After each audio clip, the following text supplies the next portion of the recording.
Assalamualaikum warahmatullahi wabarakatuh.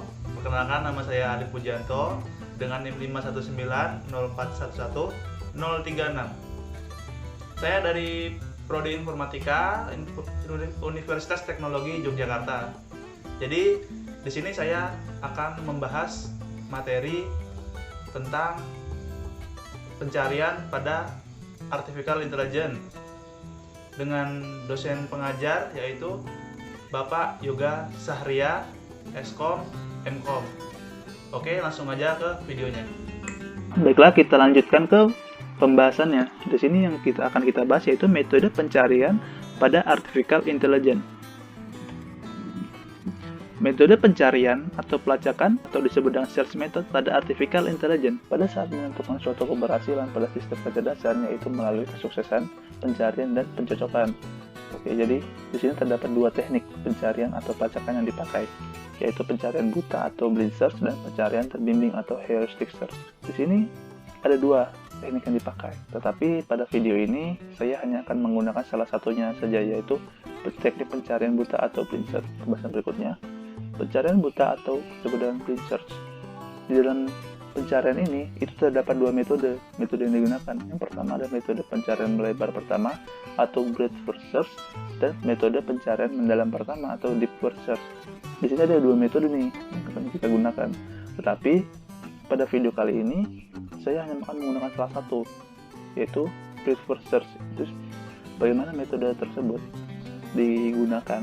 Langsung saja ke pembahasannya di sini. Dalam metode BFS atau breadth first search, bagaimana algoritma tersebut? Algoritma BFS adalah salah satu algoritma yang digunakan untuk pencarian jalur. Jadi algoritma ini digunakan untuk pencarian jalur gitu. Teknik pencarian jalur. Contoh yang kita bahas kali ini adalah mengenai pencarian jalur yang melalui semua titik.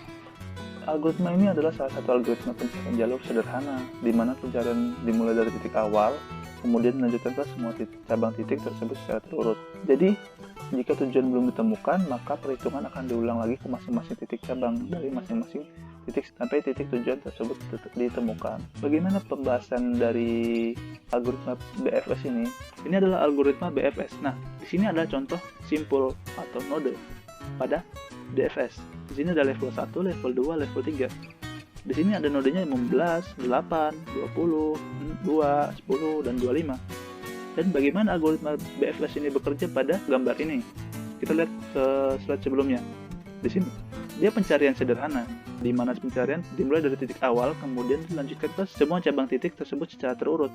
Dia akan terurut. Jadi di sini kita lihat, misal awalnya itu 15 di sini. Kita lihat 15 ini adalah solusi atau tujuan atau goal atau bukan? Oh, bukan. Dia akan turun ke bawah. 8, dia akan cek ke 8. Apakah 8 ini solusi? Ternyata 8-nya bukan solusi. Dia akan mengecek ke sebelahnya yang selevel dengan ini di level 2. Ini kan level 1, ini level 2. Dia akan mengecek ini 8 dan 20. Kenapa nggak ke sini? Kenapa nggak kedua? Karena seperti yang kita lihat sebelumnya di sini. Kemudian dilanjutkan ke semua cabang tersebut secara terurut. Maka dia akan berurut dari 15 ke 8 ke 20. Oh, ini bukan solusi. Maka dia akan melanjutkan ke sini dari 8 karena terurut dari 8 ke 2. Di sini dia akan cek apakah ini solusi. Oh, bukan. Ini bukan solusi. Maka dicek terus satu persatu melakukan solusi, bahkan seperti itu. Oke, langsung aja lanjut ke pembahasan berikutnya. Di sini saya sudah menyimpulkan beberapa kelebihan dan kekurangan dari metode ini. Kelebihan metode BFS yang pertama adalah tidak menemui jalan buntu, karena dia akan mengecek satu persatu semua nodenya. Kita lihat yang kedua nih, dia akan menjamin ditemukannya solusi jika solusinya memang ada, dan solusi yang ditemukan pasti yang paling baik. Jika ada satu solusi, maka breadth first search akan menemukannya. Tetapi tidak hanya kelebihan, terdapat kekurangan juga dari BFS ini.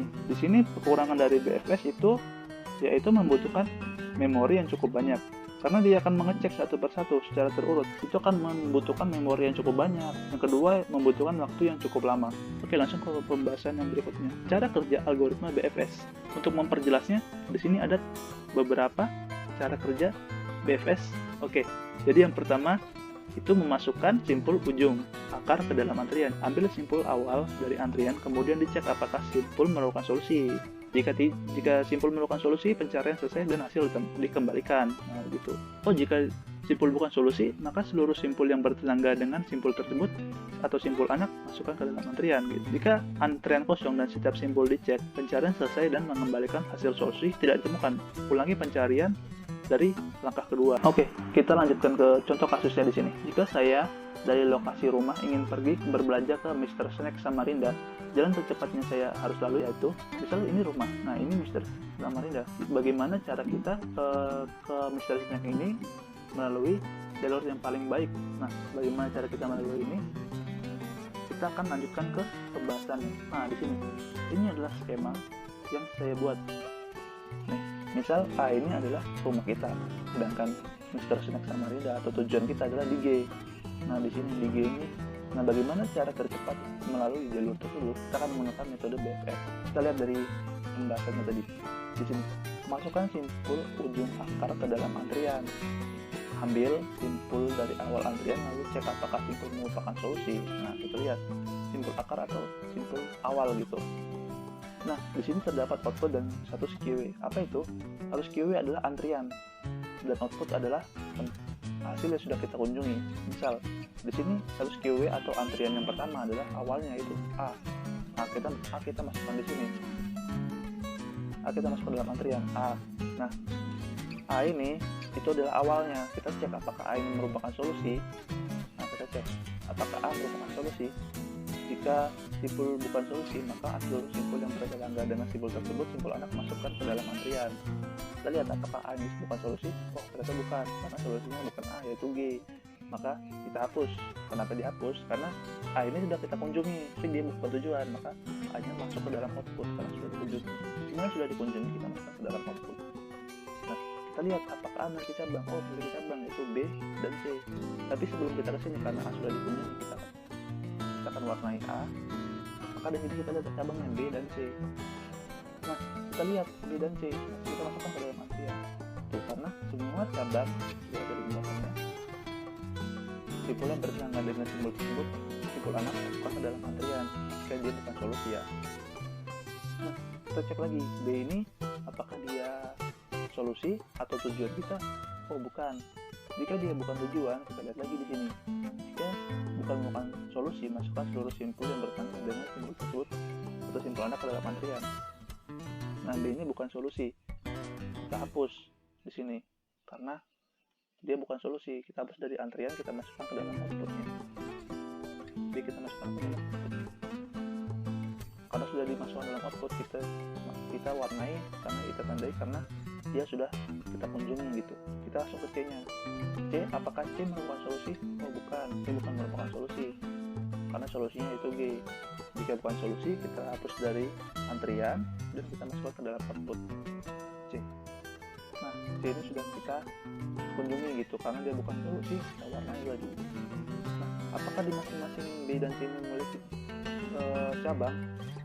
Iya, dia memiliki cabang yaitu E dan F. B memiliki cabang yaitu E dan F. Kita masukkan dalam antrian E, kemudian F.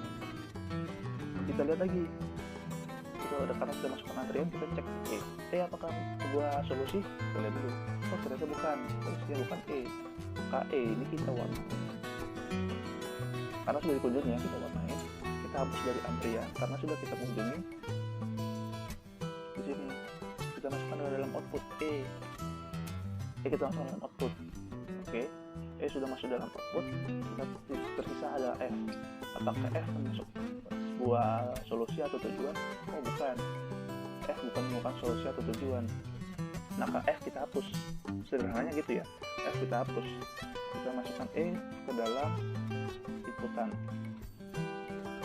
Oke, karena F tadi bukan merupakan sebuah solusi, maka kita cek, kita sudah masuk ke dalam output, kita warnain. Kita cek lagi. Tadi kan cabang B sudah kita cek. Cabang C, apakah C memiliki cabang? Iya, C memiliki cabang, cabang B dan cabang X. Kita cek lagi. Kita masukkan dalam antrian itu D dan X. Karena C ini bukan solusi, C memiliki simpul anak atau simpul yang bertangga yaitu D dan X. D dan X kita masukkan ke dalam antrian karena kita akan memeriksa D dan X ini apakah sebuah solusi. Kita cek lagi. dia bukan merupakan sebuah solusi. Akhirnya kita hapus dari antrian atau status QA, kita masukkan dia ke dalam output karena dia bukan merupakan solusi ke dalam output. Nah udah, B ini kita warnai dulu karena sudah dikunjungi ya. Nah kita langsung lanjut ke antrian berikutnya yaitu X. Nah kita cek lagi, X ini merupakan solusi atau bukan? Oh, X bukan merupakan solusi. Yang output itu yang sudah kita kunjungi, kita akan warnai X nya. Nah kita akan masukkan X, kita akan hapus X dari antrian dan masukkan X ke dalam output. Nah, sederhananya begitu ya. Nah sudah, tadi sudah kita cek cabang B, sudah cek cabang C, sudah cek bukan merupakan solusi. E kita cek bukan merupakan solusi. F kita cek bukan merupakan solusi. Cabang dari C, D sudah kita cek bukan merupakan solusi. X sudah kita cek bukan merupakan solusi. Nah semua cabang sudah dicek. Kita cek lagi dari E, apakah E memiliki cabang? E tidak memiliki cabang, maka kita akan lewati karena tidak memiliki cabang ya. Kita lihat F, apakah F memiliki cabang? Oh, F memiliki sebuah cabang yaitu G. Kita masukkan G ke dalam antrian. Apakah G merupakan sebuah solusi? Oh, ternyata G merupakan sebuah solusi. Maka pencarian selesai gitu. Jadi pencarian selesai. Jika G merupakan solusi, pencarian akan selesai. Jadi kita warnai dari G dulu. Kita warnai. Nah, udah kita warnain itu. Ya, jadi begitu cara kerjanya. Jika dia merupakan solusi, pencarian selesai. Jika simpul merupakan solusi, pencarian selesai dan hasil dikembalikan.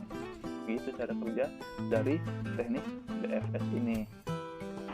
Oke, mungkin begitu saja yang saya sampaikan. Oke, mungkin begitu aja yang dapat saya sampaikan. Kurang lebihnya mohon maaf. Sekian dari saya. Wassalamualaikum warahmatullahi wabarakatuh.